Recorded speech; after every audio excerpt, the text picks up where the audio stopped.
One more small and quick thing. We just wanted to take this moment to recognize the two newest members of the association. April 6th, 2026. 4,700 miles above the far side of the moon.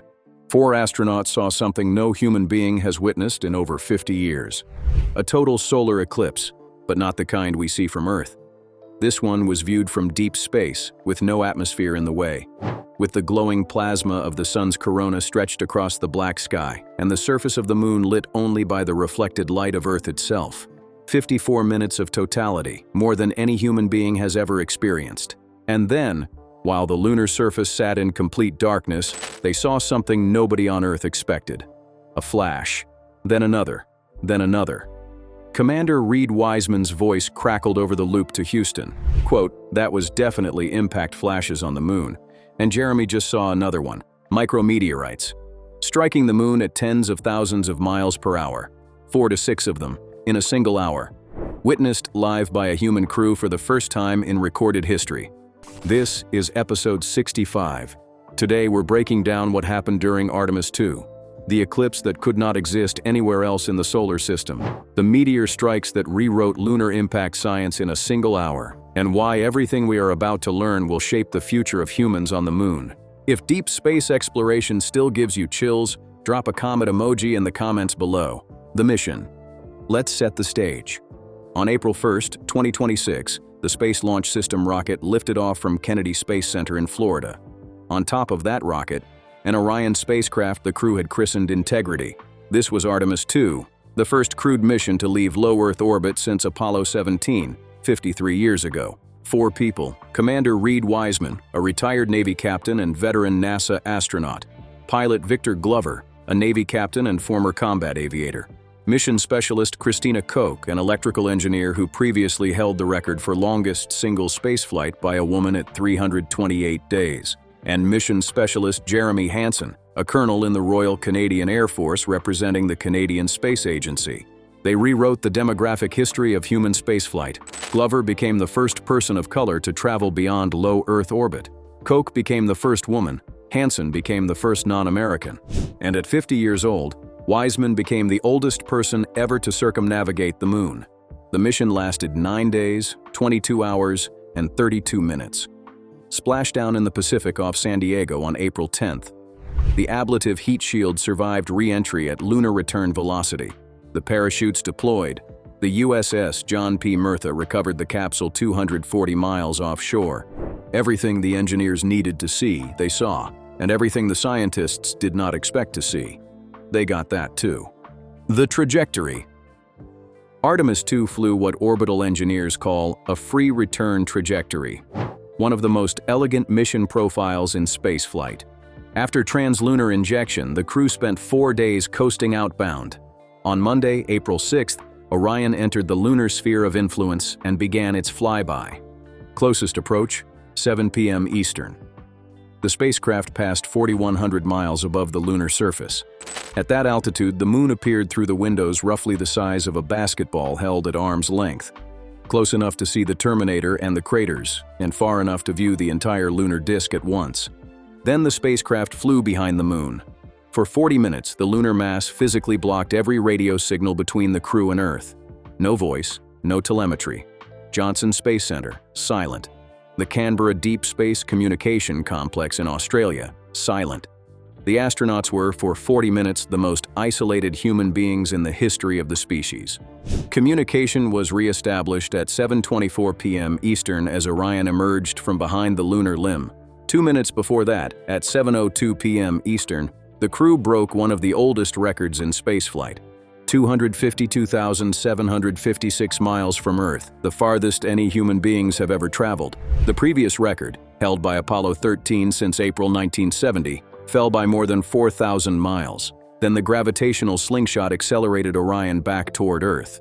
But the flyby wasn't over, because the most extraordinary hour of the entire mission was about to begin. The impossible eclipse. If you're enjoying this breakdown, please take a second to like this video and subscribe. Over 98% of viewers watch without subscribing. It costs you nothing, but it helps us keep telling these stories. At 8:35 p.m. Eastern on April 6th, the geometry of the Artemis 2 trajectory did something very rare. It positioned the moon directly between the Orion spacecraft and the sun, a deep space solar eclipse.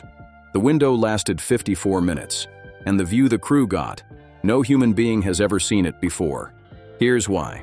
On Earth, the angular size of the moon is almost perfectly matched to the sun during a total eclipse.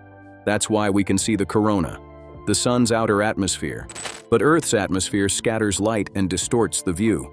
During the Apollo missions, astronauts in low lunar orbit were far too close. From 60 miles up, the moon is so enormous in the window that it blocks not just the sun but the entire corona. You see only darkness. Artemis 2 was in a completely different regime. At 4,100 miles, the lunar disk was small enough to occult the blinding photosphere of the sun, but not so large that it covered the corona. The glowing plasma stretched out in every direction, brilliant against the vacuum, with zero atmospheric interference. Pilot Victor Glover described what he saw, quote, "It just looks unreal." Behind the occulted sun, the lunar surface was illuminated by earthshine, sunlight reflecting off our oceans and clouds, casting a faint glow onto the moon. And in the frame, captured by Orion's solar array-tip cameras, Venus shone brightly adjacent to the eclipsed sun. The crew documented everything with handheld Nikon D5 and Nikon Z9 cameras. Outside, 11 Redwire cameras and 4 modified GoPro Hero 13s recorded continuously. 54 minutes of a view no human has ever had, or will have again until the next crewed mission threads this same needle. The impact flashes. This is where the mission went from historic to unprecedented. While the sun was fully occulted, the lunar surface was plunged into deep shadow, illuminated only by that faint earthshine. Perfect conditions for seeing something most human beings will never see in their lives. Commander Reed Wiseman's voice came over the communication loop. Quote, "That was definitely impact flashes on the moon. And Jeremy just saw another one. Hypervelocity meteorite strikes." Over that 1-hour eclipse window, the crew documented between 4 and 6 distinct micrometeoroid impacts. On the science evaluation room floor at Johnson Space Center, the geology teams erupted with what one report called audible screams of delight. Kelsey Young, the lunar science lead, said it afterward, quote, "Amazed. I don't know if I expected to have the crew see any on this mission, so you probably saw the surprise and shock on my face." Backup astronaut Jenny Gibbons put it even more bluntly, quote, "The phenomenon is something we have not witnessed often. They were really high-priority science for us. So the fact that they saw 4 or 5 was just outstanding. Here's what you need to understand. Interplanetary space is full of debris moving at tens of kilometers per second. On Earth, we call them shooting stars. They burn up in the atmosphere. The moon has no atmosphere, no air to slow anything down. When a meteoroid hits the lunar surface, it hits at unmitigated hypervelocity. The kinetic energy is converted instantaneously into shock waves and thermal energy, vaporizing the impactor, melting rock, carving a crater, and releasing a fraction of a percent of that energy as a brief, brilliant flash of visible light. A sharp, bluish-white pinpoint against the darkness. NASA's Meteoroid Environment Office has been watching for these flashes since 2005 using ground-based telescopes. They have recorded hundreds. Typical impactors range from a few grams to a few kilograms. The larger ones carve craters up to 60 feet across. But a human crew observing 6 impacts in a single hour has never happened before. Not once, in the entire history of spaceflight. And the timing wasn't a coincidence. The eclipse was what made it possible. The occulted sun plunged the surface into deep shadow. The earthshine provided just enough ambient light to see the terrain.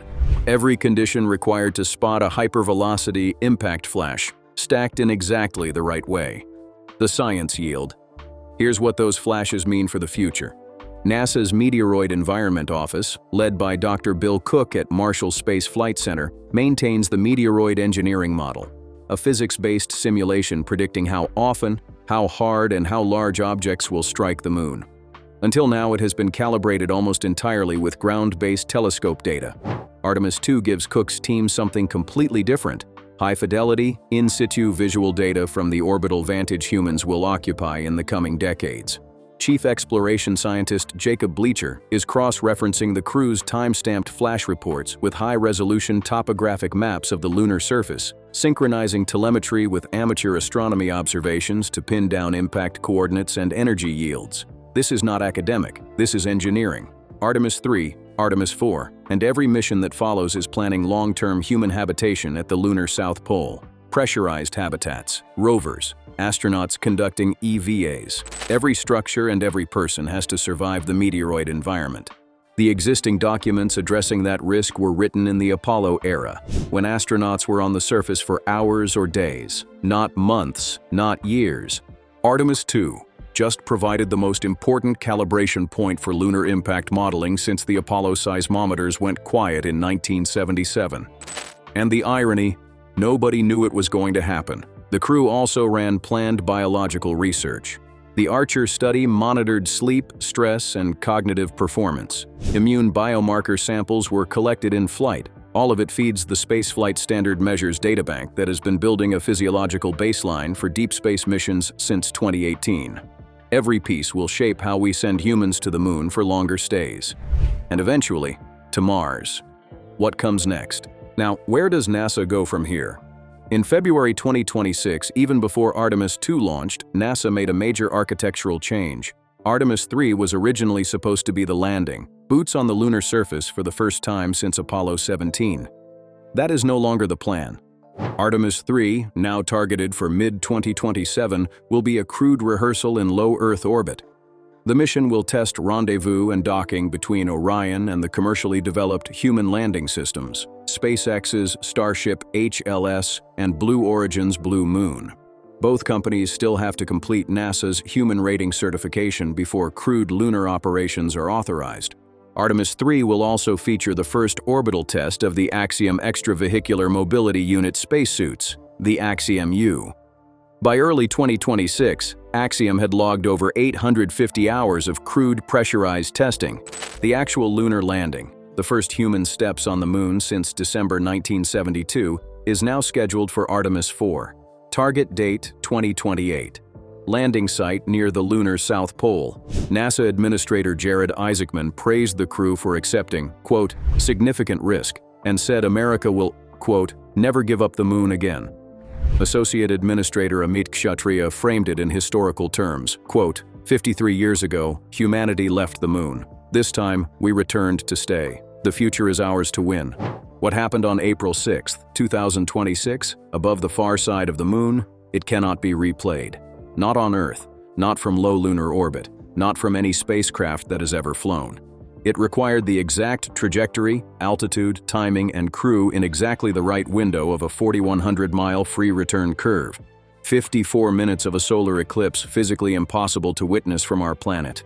6 hypervelocity meteoroid strikes recorded by human eyes in deep space for the first time in history. A record-breaking distance of 252,756 miles from Earth. All of it done in a 10-day mission by a crew of 4, flying on a spacecraft that has only now been flight-proven for what comes next. Artemis 3 in 2027, Artemis 4 in 2028, humans on the surface of the moon again, this time to stay. And somewhere in the science evaluation room at Johnson Space Center, a team of geologists and meteoroid engineers is still going through that 1 hour of April 6th, frame by frame, flash by flash, building the model that will protect the next generation of lunar explorers.